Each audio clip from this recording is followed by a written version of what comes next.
Dahil muna, yan po ang tanda na iniwala ko sa Diyos. Isa ka rin ng Panginoon.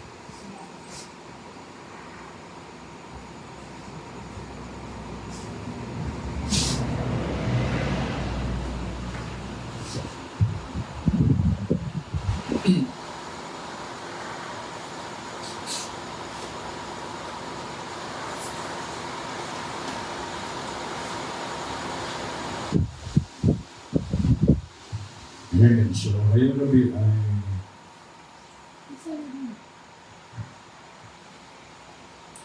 na mensahe ko ang iba nito. Ang mensahe kasi, maraming nadadagdag. Amen. So, meron dito, no? Sa Revelation 3:21. To him that overcometh, will I grant to sit with me in my throne, even as I also overcame, and am set down with my Father in His throne. So, makikita po natin dito na ang makakasama lamang ng Panginoon sa kanyang throne, yung overcomer. Lagi po natin naririnig ang mensahe. We are not sitting in the heavenly places. Pero yung tinutukoy doon ni Pablo, ito yung overcomer. So kung hindi po tayo overcomer, very careful. Okay, pero bago ko dalhin ito.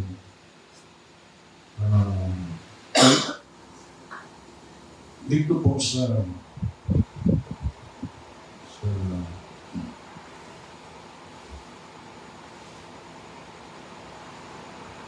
paragraph 39.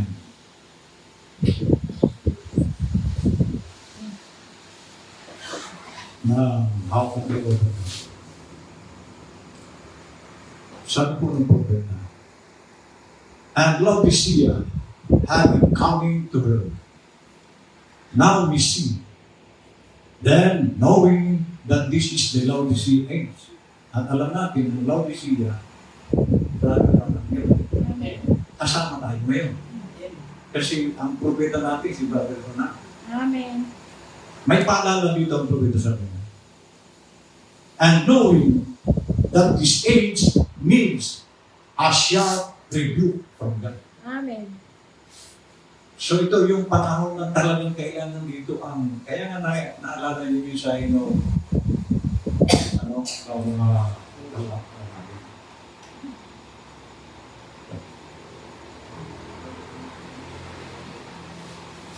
na sa discipline. Hindi ito yung panahon na ang Kristiyano ay malambot.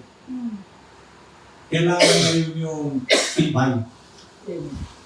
Bakit kasi sabi rito, ito yung panahon na kailangan dito ang isang matalas na review. Amen. From God. It means a sharp review. And when our clergy, ano yung clergy? Mga garang, get so soft and dumpy, like some aged grandfather to his grandchildren, ever what they do is perfect. Okay, so, kung yan daw mga aral natin, malambo. Sabi sabihin, hindi kailangan ngayon ang panangaral na malambo. Itong panang natin. Siya, review. Kaya kung tayo po nakakarinig ng matalas na pangangaral, ito po yung dapat. Okay. Huwag daw tayong tumulat sa mga matatandang lulo sa kanyang apo. Kasi mga lulo, basta pagdating na sa apo, wala na. Kung ano ang gawin ng apo, wala na. Lulo. Hindi gano'n. Kami nung araw na ang lulo namin doon. Pagka may bisita at medyo malikot ka, tigtig yan. Pag alis ng bisita yan, gamong puwit mo. sabi rito, 40. It's been said so much that God is such a good God until they try to make God just a big daddy grandfather. So, akala ng tao, ang Diyos dahil pag-ibig, malambot din. No? Ang Diyos, pag may sinabi yan, yun na yun. Hindi niya yung babaguhin. You see, but He is not. He is a Father and a Father of righteousness, of correction. And love is always corrective. See? Love corrects. No matter how bad it hurts, it's still correct. So, talagang pangaraw, masakit. Pero ang layunin, ito'y dahil. Amen. Kaya kung tayo po ay nakakarinig na ang layunin yan ay pagtutuwid. Babasa pa po ng ilang pa. Bago tayo tumungo doon sa kasi tutuwa po tayo ng kasi ang sabi ko rito, how will I know then, Brother Branham, that I'm in there? So, ang tanong po na ito ay, paano po niya malalaman, Brother Branham, na nandun ako sa future home? O ang ibig sabihin, paano ko makakasiguro, Brother Branham, na nandun ako? Ligtas ako. O diba tayo, ganun din maaari ang ating ano. Katulad nga ng isang pastor na nakausap ko, siya mismo sinabi sa akin, Pastor Rudy, hindi ko alam kung ligtas ako. Pastor yun na message ng Brother Branham. Pero hindi niya raw sigurado kung ligtas siya. So ito, maaaring tatanong tayo, paano ko nakakapiyak na nandun din ako? Ligtas na ako. Ngayon, paano makatiyak? Sabi rito, watch what kind of a life you are living. Tingnan nyo kung anong buhay ang ipinamumuhay nyo. Kasi ang papasok lang doon is character. Tandaan nyo po yan, pag ang character natin taliwas doon sa nais ng Diyos. Okay, mamaya makikita nyo. Just look around. See if it's just live out of you automatically. Or do you have to strain and pull? See? Then you're doing it. But don't try to do it. Did you ever try? Don't, sabi niya. So, ibig sabihin, kung pupunta ka roon, si Lord ang nagbago sa'yo. Hindi ikaw. At kaya nga, alam niyo ba na na ang Espiritu ay hindi namamatay. Sabi ko ng propeta yun, ang Espiritu hindi namamatay. Lumilipat yan. Yung Espiritu sa panahon ni Noah, nandito. Nasa tao yan. Ngayon, tingnan mo kung anong Espiritu ang dumapok sa iyo. At makikita mo kung anong karakter mo dahil yung Espiritu na dumapok sa iyo, nandiyan yan. At alalahanin nyo, mag-agi, si Satanas po hindi yan kayang baguhin ang word. Kahit anong marinig niya, halimbawa, nandiyan si Satanas sa katawan mo, kahit anong minsan kayang marinig niya, hindi po yan magbabago. Kasi demonyo yan. Mananatili yan sa muswan. Mananatili yan sa kanyang karakter na demonyo. Paano yan babaguhin ito word? No. Ang nababago lang ng word, kung tiyo pa rin ng Diyos ang nandiyan. Awa natin. Pero kung espiritu ng demonyo nandiyan, kahit anong marinig niya na mensahe dito, kahit araw-araw natin, di nyo pa matutog yan.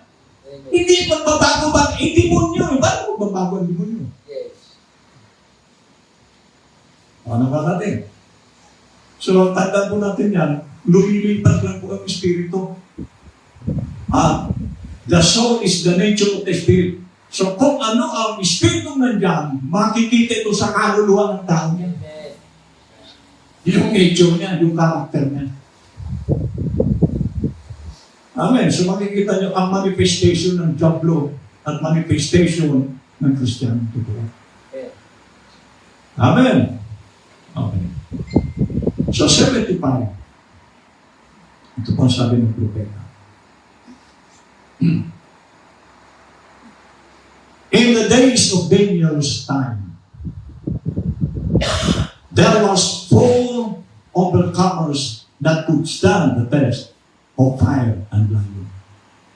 So nakita natin sa panahon ni Daniel, ang daming Kristiyano rin doon. Ang daming believer ng Diyos doon. 4 lang ang nabanggit sa Bible na nakapasa sa testing ng Diyos. Ano, nung sabihin ng hari, sambay niyo na rin po ito. Saan ba sila lahat? Maliban doon sa 3. O si Daniel, kahit ipakain sa leon, tanggap niya. Tayo kaya, sa squeezing, gigilitan ka ng labaha sa leon para i-deny si Lord. Ano kaya? So, dadaan po tayo sa testing para makita kung tayo papasan. Kung magiging overcomer ba tayo ngayon. Dito, alalahanin natin dito sa ating buhay araw-araw. Meron tayong mga testing. At tingnan mo kung nag-overcome ka. Amen. So,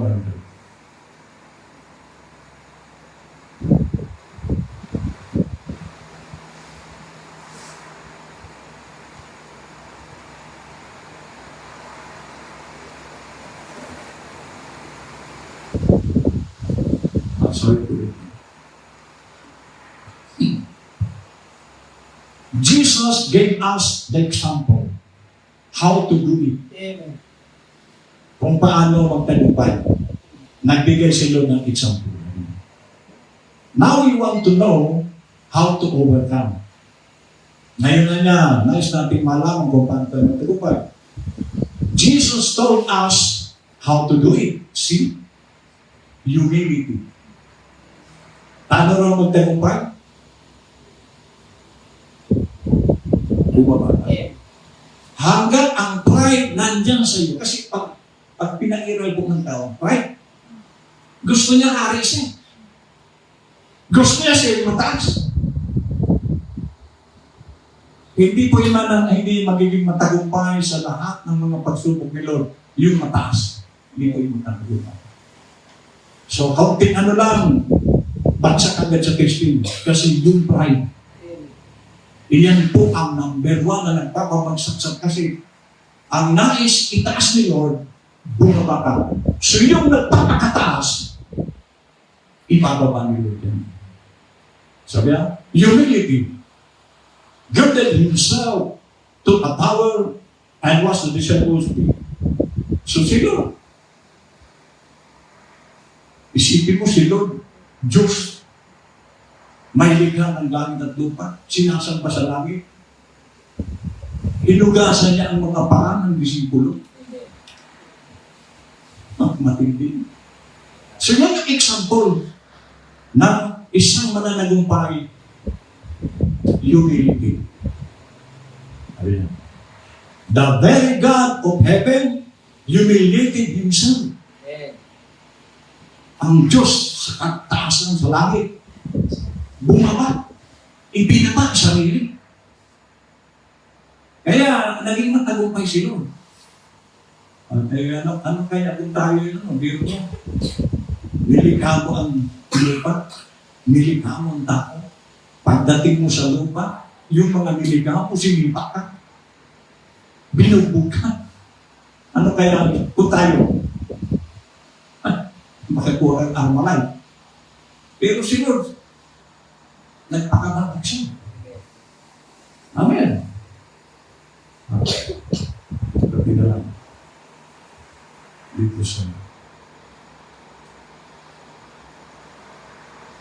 Punta na po tayo dun sa sa ating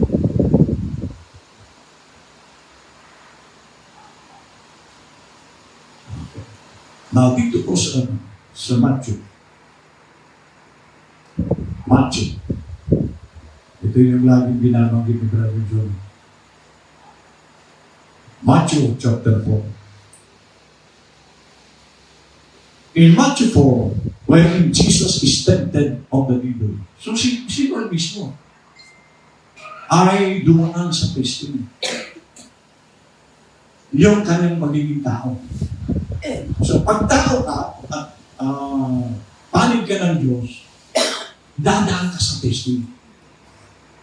Okay, lahat po ng tao na kapanig ng Diyos, gusto ni Lord na mapatunayan mo kung totoo kang mananampalataya.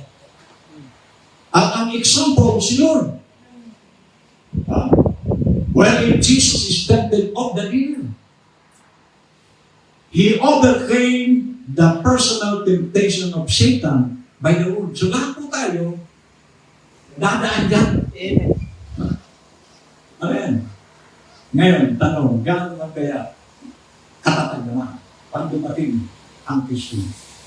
Kasi siya lang yung makakasama sa pagpupo ni Lord doon sa kanyang trono. Sino yung overcomer? And by the word only. So, ang testing ay si Satan papasok sa gagamitin niya yung temptation. Okay? At si Lord, na-overcame niya ang testing by the word. So, ang ginagamit ni Lord sa pagpasok ng testing, salita mismo, huwag kang lalabas doon. Amen. So, si Lord, hindi lumabas doon sa salita. Okay. In each of the three major trials that corresponded exactly to the temptation of the Garden of Eden. So, ano ni Satan, ang method ng kanyang testing ay kung ano yung ginamit kay Eva at Adan. Hindi po nagbabago si Satan ng pamamaraan. So, at tayo, ganun din. Kung anong testing kay Adam, ginamit kay Jesus Christ. At iyan din ang testing sa atin. Ay, sabi na, the lust of the flesh, the lust of the eye, and the pride of life. Okay, ngayon. Lusot kaya tayo dito. Lust of the flesh. Kaya ito po yung sasakpan siguro kasi pag kulang ka sa pananampalataya, ang akala mo sa sarili mo, ikaw ang bumubuhay sa iyo. Kaya gagawa ka ng paraan mo. Pero tandaan natin ito, si Lord po ang bumubuhay sa atin, hindi po tayo. Lalo na kung mananampalataya ka, kapag pinagkatiwala mo ng kay Lord ang buhay mo, hindi kanya pwedeng pabayaan. Pero pag tayo po'y na-time sa material na bagay, yun, doon ko babagsak. At mamamalaya mo na lang, nagsisisi ka na, saan nang nakilit ako. Pero, last of the eyes po yun, kasi mayroon kang nakita na gusto mo rin pangyari sa iyo. Para? Brother Francis, may nakita ka ba? Pumunta sa Canada. Kaya gusto mo rin po Canada? Last of the eyes yun. Last of the flesh. At iyan po ang ginagamit ni Satan. Amen. Para mapagsak ka sa testing. At lalo na itong pride. Pero lahat ito, kasi iba yan, nag-testimony kanina. Si Lord, walang bahay. Si Pastor, wala rin bahay. Mabuti pa kayo, di mga bahay. May mga pinubukuhan kayong bahay. Pastor, hanggang po. Pareho yata kami ni Lord. Amen? Glorify si Lord. Tama yun. Saan nagpatayo si Lord naman? Hindi mo siya makikita na engage sa kalagayan ng mga taong Amen. wala kay Lord yung inggit. Yes. Tama pa rin. Kaya pag pumasok ng inggit, kasi yung eyes mo nakita mo. Kailangan meron ako. Kailangan may power din ako. Kailangan maganda rin yung bahay ko. Kailangan marami akong ganito. Marami akong pera. Sikat ako. Pride. Amen. Diyan maraming bagsak. Amen. Kaya tama siya. Panginoon, walang bahay si Lord.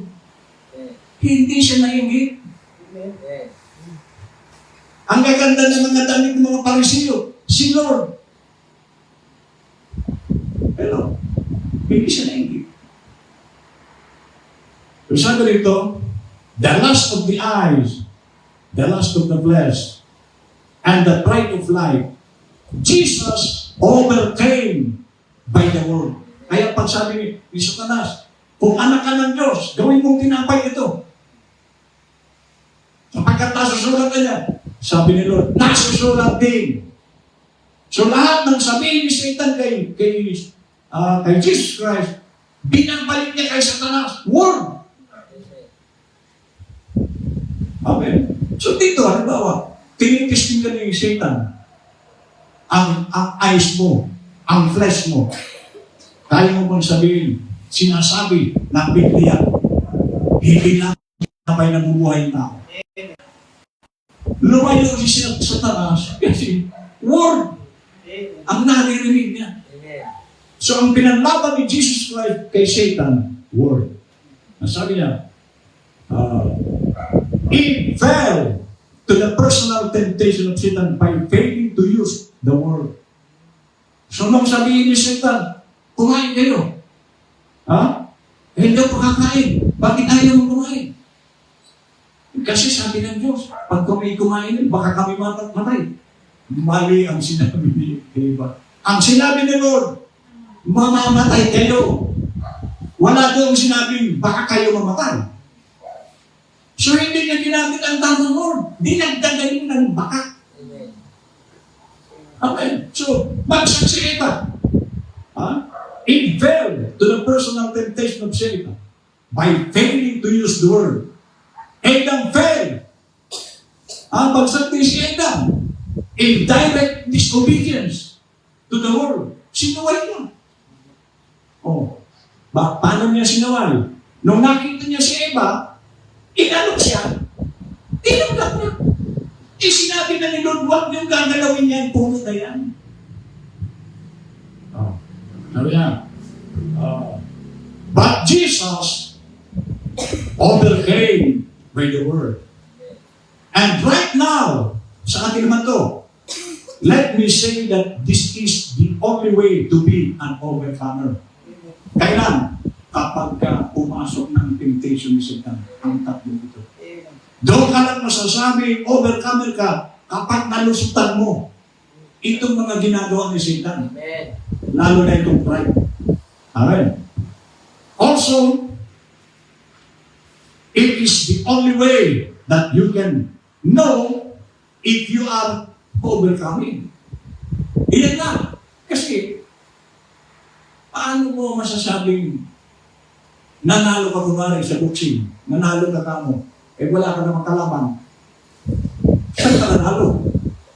Para mo masabing nanalo ka, nagsuntukan kayong dalawa at napabagsak mo siya. Yun. Wala kang kalaban. So dito, si Satan ang kalaban mo nito, titestingin ka nitong tatlong ito. At kapag nalusutan mo ito, kasi si Adam, disobedience. At maraming Kristiyano hindi naman talaga sumusunod kayo. Amin, hindi. Marami pong bagsak sa pagiging disobedience. Maraming Kristiyano hindi naman talaga sumusunod.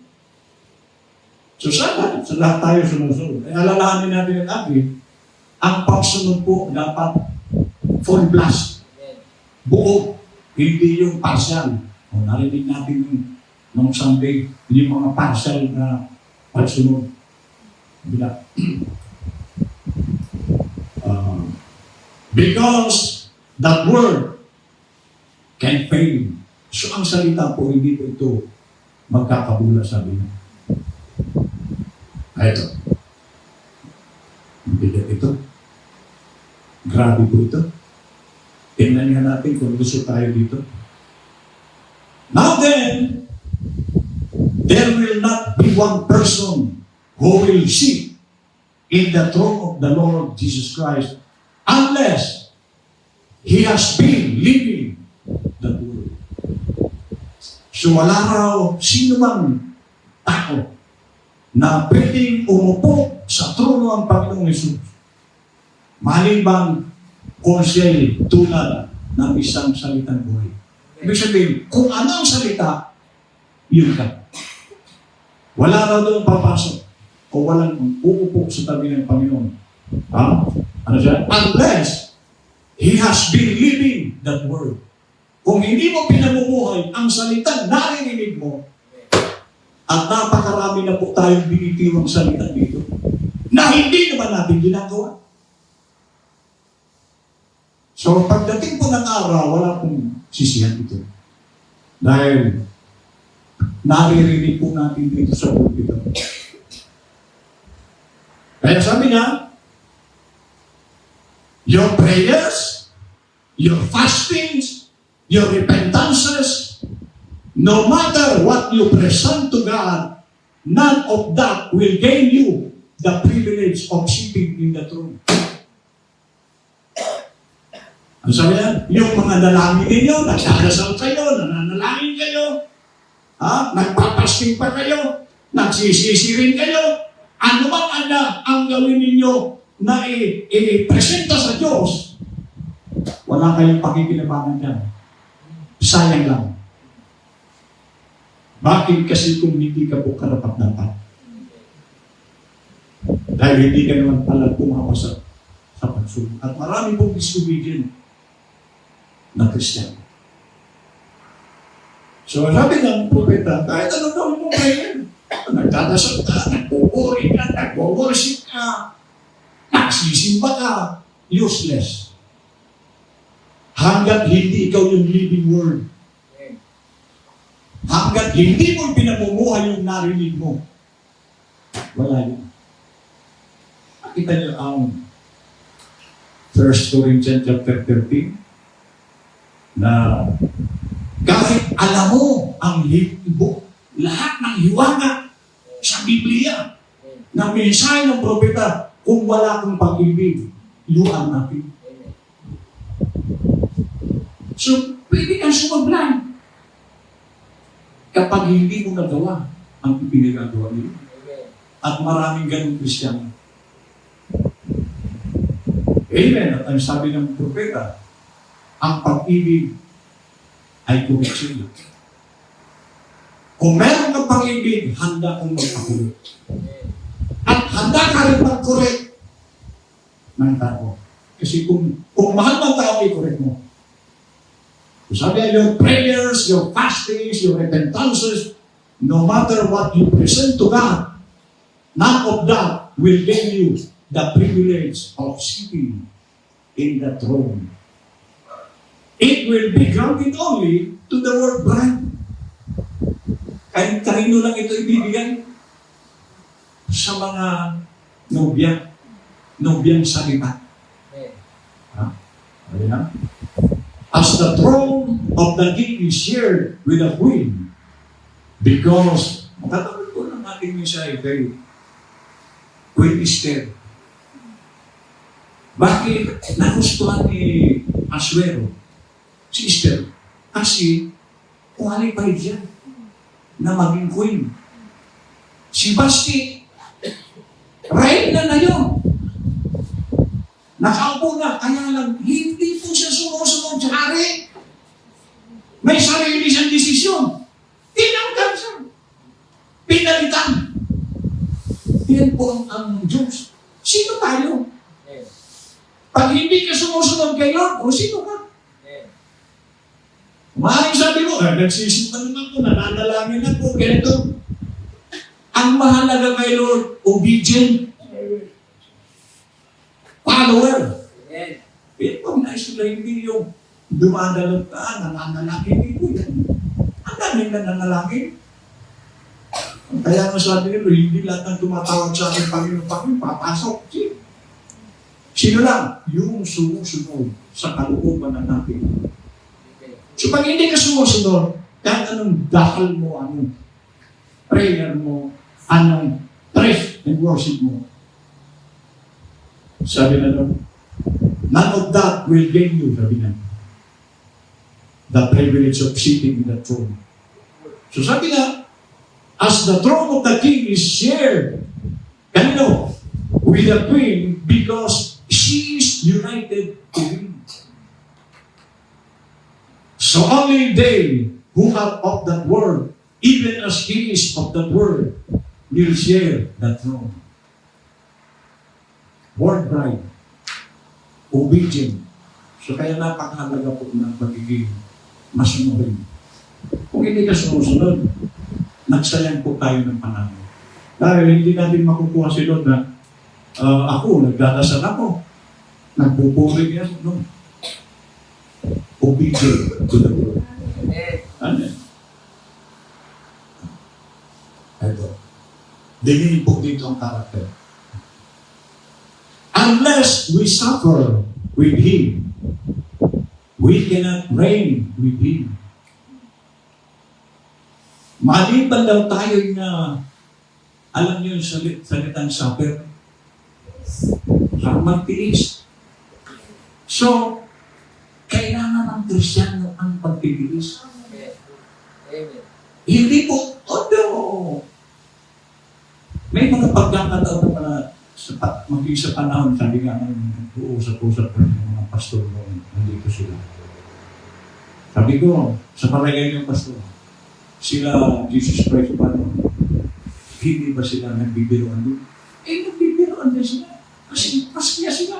Yes. Kaya lang, ang biro nila, malinis. Okay. Sabi, sila, katulad din natin dito, na nagkakaroon tayo ng masasayang oras, na nagbibiroan tayo, hindi malasma. So, ganun din sila. Ngayon, itong mga alagad, hindi po sila tinawag sa puro saya.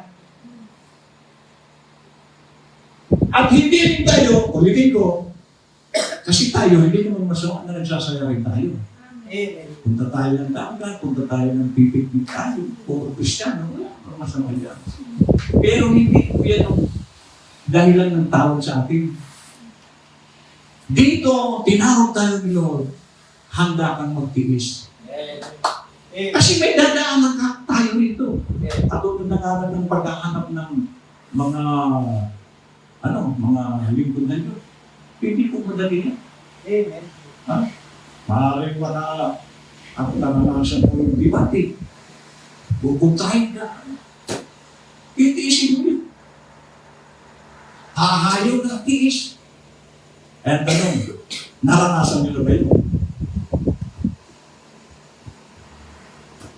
O, diba? So dito, kaya na tayo hinihanap tayo ni Lord. Napakarami na natin gamitin mo na yan. Sabi lang, unless we suffer with Him, we cannot reign with Him. You have to suffer to reign. Para ka pala makaupo doon, magtiis ka. Meron tayong titiisin dito. Kaya nga, dito, sa ating melody, damay bulsa dito. Amen. So, tiis. Okay, kaya nga, pag dumarating ang budget, nag-ibay-ibay, tiis. Amen. So sabi niya, you have to suffer to reign. The reason for this is the character simply is never made without suffering. So ang pagmumold ng karakter, may kaakibat na pagtitiis. Kasi halimbawa, sa buong kumari ko, ewan ko si Faith, kung nabubuli nito sa school. Kasi isa yan sa mga nararanasan ng mga Pilipino. Tulad noong nung pumunta kami sa ano, may kapatiran tayo. Sasayat na sa lupa ko. So malamang na nabubuli niya doon sa school niya. Pero, tiis. Dito sa prayer meeting na ito, pagtitiis dito. So marami na titiisin dito. Pag naglilipod ka kayo. Hindi po puro pasarap. So sabi niya, the reason for this is that character simply is never made without suffering. Character is a victory. Amen. So ang character pala, kapag ka nagkaroon ka ng tama, victorious ka. Napagtagumpayan mo, na-emold mo ang sarili mo sa tama. Iyan ang tagumpay ng isang tao. Na na-emold mo ang sarili mo, at para ito may mold, lahat po ng sumusunod kay Lord, mamumold yan. Kung followers yan ni Lord. Kasi kahit ano po ang gawin pagsimba ng tao, kung hindi naman siya follower, hindi po mababago ang karakter niya. Tulad ng sabi ko sa inyo, ang espiritu po pumapasok ng tao yan. At hindi mo mababago si Satan. Kahit anong minsayang marinig yan, hindi po magbabago ang buhay niya kasi si Satanas po yan. Paano yung magbabago? Sabi yan? Character is a victory. Not a gift. Hindi daw regalo ang karakter. Kundi ito'y napagtagumpayan mo. Nabago ang buhay mo. Kasi tayo, wala namang ibang ano rito sa tulong ni Lord. Kung mananampalataya ka, kikilo si Lord. Pero kung hindi ka naman mananampalataya, paano ka mababago? A man without character can train because power apart from character is satanic. Kung may power ka man, pero yung character mo, mali, satanic pala yan. But power with character is free to rule. And since He wants us to share even His throne on the same basis that He overcame and He sat down in His Father's throne, then we have to overcome to sit with Him. So, kailangan daw natin magtagumpayan. So, si Satan, sabi ko sa inyo, hindi ito tumitigil. Araw-araw, at sabi ko nga sa inyo, si Satan, yung mga unbeliever, hindi po niya pinakikialaman yan. Kasi, pupunta lang naman si Satan sa mga unbeliever. Gising na. Ano naman kasama mo? Lasing na ito, hindi ka pa lasing. Paano na? O, yung kamag na. Bakit na? Magkarang dami kayo madudukutan doon. Kaya, paano na? So, ano na lang ni Satan, manduhan sila, gawin yung kalukuhan. Pero ang kanyang talagang gustong ibagsak, pinili. Kaya, hindi ko yung lumulubay araw-araw yan. Kasi si Satan, naiinggit po siya sa believer. Bakit naiinggit, Pastor? Kasi alam ni Satan ang langit. Napakaganda sa langit. Amen. At sinipa siya ron. Kaya ang believer po panturaw.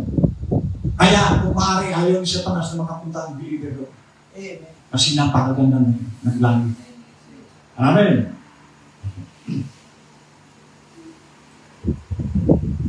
Revelation 5:5. And one of the elders said unto me, Weep not, behold, the Lion of the tribe of Judah, the root of David, hath prevailed to open the book and to loose the seven seals thereof. And I beheld, and lo, in the midst of the throne and of the four beasts, and in the midst of the elders stood a lamb, as it had been slain, having 7 horns and 7 eyes, which are the 7 Spirits of God, sent forth into all the earth. Ito po naituro ko na ito noon at yawan lang natin. Si Jesus Christ po ito, tingnan niyo po ang eternal life. Kung nais mo ng eternal life, ito po ang sabi ng propeta sa that day on Calvary. He was just one man. Si Jesus Christ, tao rin siya. The perfect man, but perfectong tao. He gave his life. So ano po yung perfect man? Ibinigay niya, inalay niya sarili niya, ang kanyang buhay. And He made an example for you. Amen. Now, what must we do? Now, the first thing I want to say is, Jesus never lived for Himself. Nagagawa ba natin ito? Or puro tayo sarili? Kasi, si Jesus Christ, siya po example na tularan. Pag hindi natin natularan yung pagiging example niya, malabo. Ano sabi rito? Jesus never lived for Himself. Si Jesus, hindi siya nabuhay para sa sarili. Kumusta yung sarili mo? Pag-isip mo sa umaga, anong iniisip mo? Kapwa o sarili? Tingin mo ang sarili mo. Pag-isip mo ba sa umaga, iniisip mo kapwa o yung sarili mo? Kasi kung sarili mo, ay hindi ka ito. Jesus never lived for Himself. His life was spent for others. Saan niya kinusuha ang buhay ni Jesus? Sa sarili? Sa kapwa. Kaya nga, check. Naranasan ba natin to? Na yung sarili natin, sa iba natin kinukonsumo? Sabi niya, that's perfectly eternal life. Ang galing. Sabi rito, His life was spent for others. That's perfectly eternal life. When you say you go to church and you do good things, that's fine. But when you live your life to yourself, you have an eternal life. Kaya nga, check. Yung buhay ba natin para sa iba? Pupuro pan sarili. Sabi na but when you live your life to yourself, you have an eternal life. Wala kayong eternal. Kasi puro, makikita mo puro sarili mo. Puro sa sarili mo. Sa iba wala. At iyan ang ugali ng maraming tao. Sarili. Ang iniisip lagi, sarili. Hindi na nga para kayo doon. Nakukuha pa.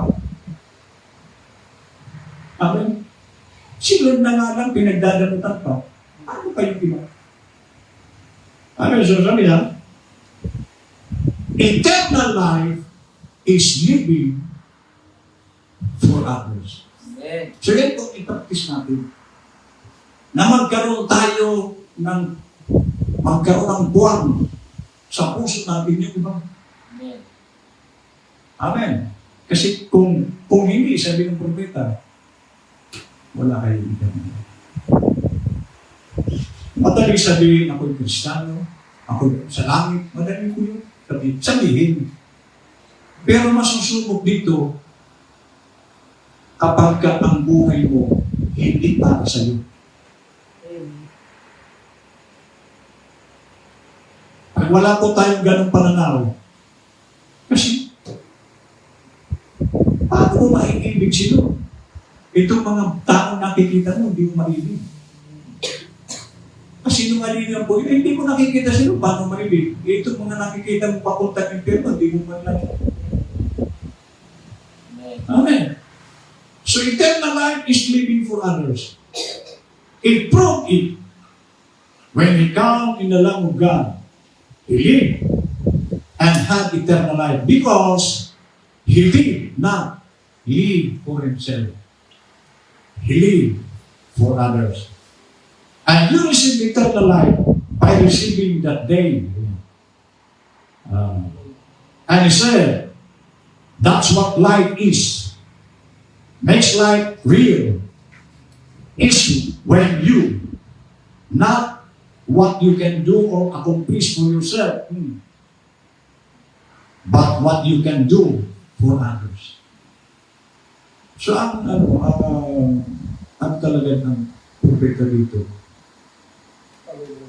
yung iba, mabuhay tayo hindi puro sa sarili. Amen. Kasi ito puro sarili tayo. Wala. Kasi ang eternal life pala, mabuhay tayo para sa iyo. Nakita naman natin kasi sa testimony naman kanina na hindi man yung ginagawa nila sa iba, wala nang gumanti noon. May araw na may gumanti. May nakusilo. Huwag kang sasandalta doon sa tinulungan mo na yun ang gaganti sa iyo. May gagamitin sila. Nagaganti ko sa ginawa. At kung ito ay ginagawa natin para sa iba, may naitanim ka. At nakita ni Lord, talagang ito anak mo. Kasi ginawa niya rin ang ginawa.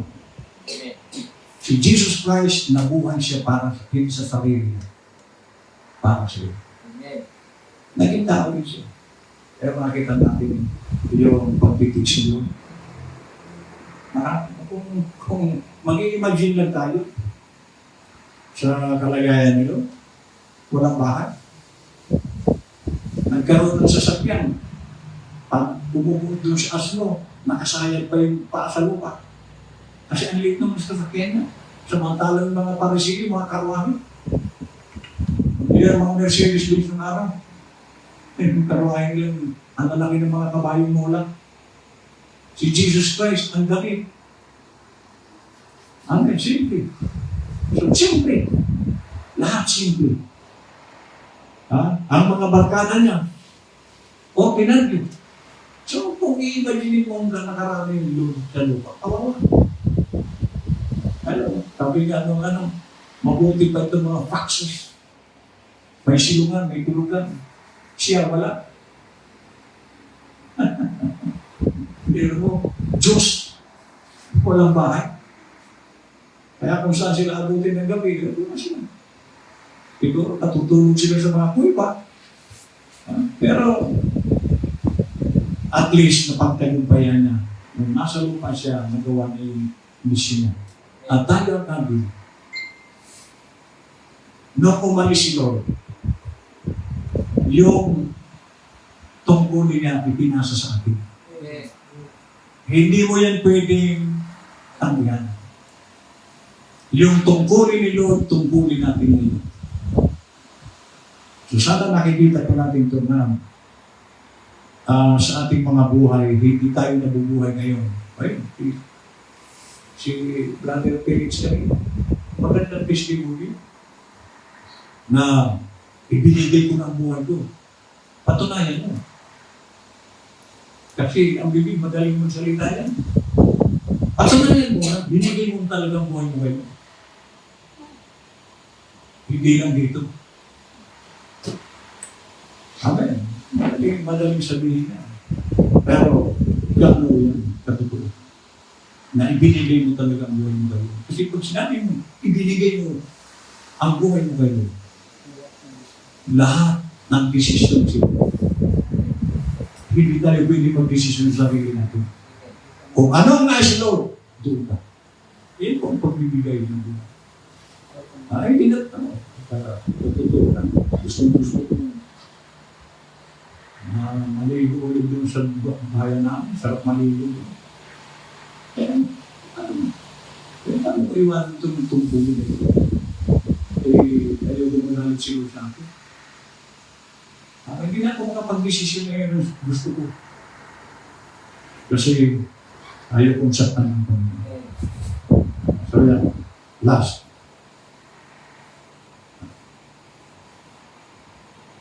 That's what life is. Makes life real. It is when you, not what you can do or accomplish for yourself, but what you can do for others. See? That's when you are really living. And if there happens to be someone among us who has never been that, try to live for somebody else. Give that a try. And just see how much more life holds for you when you will not live for what you can get yourself out of life, but what you can give someone else. Ang buhay ang atin. Lagi nating itanim ito sa ano. Kasi lahat tayo, eternal life. Sabi natin sa ating araw, we are predestinated. Kung predestinated ka, ang buhay mo, ginagamit mo yun sa iba. Yun kung predestinado.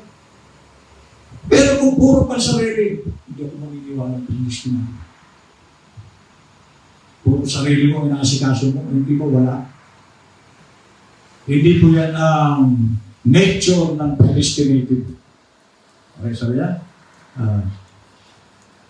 And you'll find that it's more blessed than riches or anything that can be told of is what you can do for some. Ito pala ang pinaka masasabing blessing, yung mabuhay ka para sa iyo. Amen.